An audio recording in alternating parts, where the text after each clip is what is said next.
വേനൽക്കാലത്ത് നമ്മുടെ എല്ലാം ബൊഗൈൻവില്ല ചെടിയിൽ ഇതേപോലെ പൂക്കൾ ഉണ്ടായി നിന്നതാണ്. ഇപ്പം നന്നായിട്ട് മഴയൊക്കെ പെയ്തു തുടങ്ങിയിട്ടുണ്ട്. അപ്പോൾ മഴയ്ക്ക് മുമ്പായിട്ട് നമ്മൾ എന്തൊക്കെ ശ്രദ്ധിക്കണം, എന്തൊക്കെ കെയറിംഗ് ആണ് ചെടിക്ക് കൊടുക്കേണ്ടത് എന്നൊക്കെയാണ് ഇന്നത്തെ വീഡിയോയിൽ ഞാൻ ഉൾപ്പെടുത്തിയിരിക്കുന്നത്. അപ്പോൾ വീഡിയോ സ്കിപ്പ് ചെയ്യാണ്ട് മുഴുവനായി ഒന്ന് കണ്ടു നോക്കണേ. വീഡിയോ യൂസ്ഫുൾ ആവുമെന്ന് വിചാരിക്കുന്നു. അപ്പോൾ കണ്ടു നോക്കാം.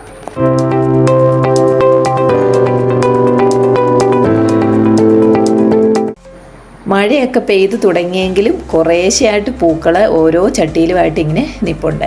അപ്പോൾ നന്നായിട്ട് മഴ പെയ്യുന്ന സമയമാകുമ്പോഴേക്ക് ഈ പൂക്കളും ഇലകളും ഒക്കെ കൊഴിഞ്ഞ് ഈ ചട്ടിയിൽ വീണ് കിടക്കും. അപ്പോൾ അത് നമ്മൾ ശ്രദ്ധിക്കാണ്ടിരുന്ന് കഴിഞ്ഞ് കഴിഞ്ഞാൽ ഈ ഇലയൊക്കെ ചീഞ്ഞ് പൂക്കളും ഒക്കെ ചീഞ്ഞ് ചെടി നശിച്ചു പോകാൻ കാരണമാകും. അതായത് ഇൻഫെക്ഷനൊക്കെ ഉണ്ടായിട്ട്. അപ്പോൾ നമ്മളത് ശ്രദ്ധിച്ച് അത് വൃത്തിയാക്കുക. ഇലകളും പൂക്കളും ഒക്കെ നമ്മളതെടുത്ത് മാറ്റണം.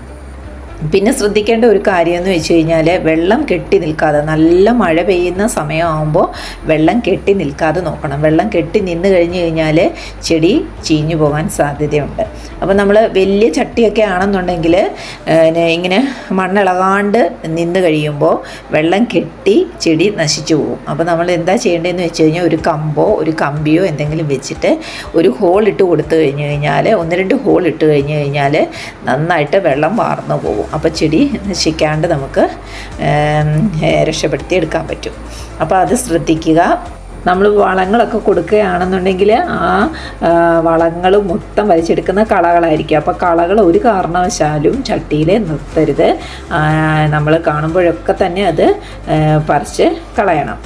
പിന്നെ മഴക്കാലത്ത് ചെടി നന്നായിട്ട് വളരുന്ന ഒരു സമയമാണ്.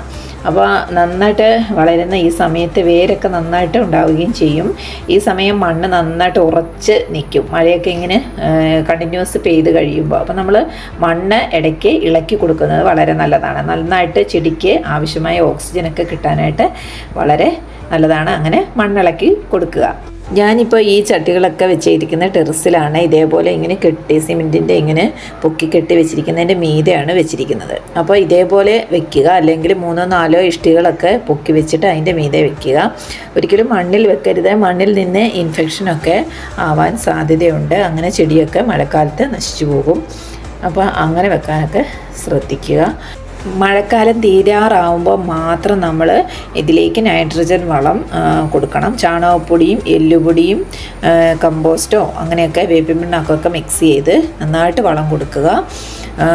പിന്നെ മഴക്കാലത്ത് ഇതേപോലെ കമ്പുകളൊക്കെ മുറിച്ച്, ഞാൻ ഈ ചട്ടിയിൽ തന്നെയാണ് ഇലകളൊക്കെ ഇങ്ങനെ കളഞ്ഞതിന് ശേഷം ചട്ടിയിൽ തന്നെ ഇങ്ങനെ ഒന്ന് കുത്തിവെക്കും. അപ്പോൾ മഴക്കാലം ആകുമ്പോൾ നന്നായിട്ട് അത് കിളിർത്ത് വരും. എന്നിട്ട് നമുക്കത് വേറെ ചട്ടിയിലേക്ക് മാറ്റി നടാം. ഒക്ടോബർ മാസമൊക്കെ ആകുമ്പോൾ നമുക്ക് നന്നായിട്ട് ഈ ചെടിയെ പ്രൂൺ ചെയ്ത് കൊടുക്കാവുന്നതാണ്. പിന്നെ ഫംഗൽ ഇൻഫെക്ഷനൊക്കെ ഉണ്ടാവുകയാണെങ്കിൽ 1 ലിറ്റർ വെള്ളത്തിൽ നമുക്ക് സാഫ് കലക്കി മിക്സ് ചെയ്ത് ചുവട്ടിൽ ഒഴിച്ചു കൊടുക്കാവുന്നതാണ്. അപ്പോൾ ഇത്രയൊക്കെ ശ്രദ്ധിച്ചു കഴിഞ്ഞ് കഴിഞ്ഞാൽ നമുക്ക് മഴക്കാലത്ത് ഈ ചെടികൾ നശിച്ചു പോകാണ്ട് രക്ഷപ്പെടുത്തി എടുക്കാൻ പറ്റും. അപ്പോൾ ഈ വീഡിയോ ഇഷ്ടമായാൽ എല്ലാവരും ഒന്ന് ലൈക്ക് ചെയ്യാനും കമൻറ്റ് ചെയ്യാനും സബ്സ്ക്രൈബ് ചെയ്യാനും മറന്നു പോകരുതേ. ഇതേപോലെയുള്ള ടിപ്സുമായിട്ട് വീണ്ടും കാണാം. Thank you.